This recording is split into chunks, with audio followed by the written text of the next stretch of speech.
70 அடி ஆழத்துல தண்ணீரில் மூழ்கி இருக்கும் சங்கு சிவராத்திரி நாளில் மட்டும் தென்படும் அதிசய கோவில் எங்க இருக்குன்னு தெரியுமா?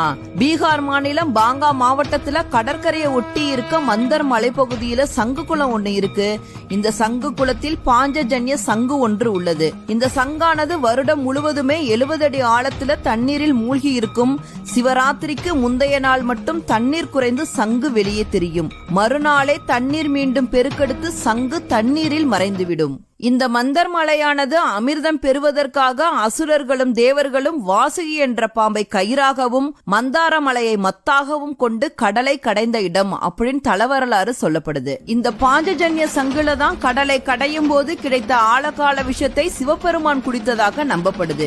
சுத்தமாக அட்சரம் பிசகாமல் பிரணவ மந்திரத்தை ஒலிப்பது பாஞ்சஜன்யம் சங்கு மட்டும்தான். சங்கொலி என்பதே பிரணவ ஓசையை வெளிப்படுத்தும் ஒரு இயற்கை வாத்தியம்.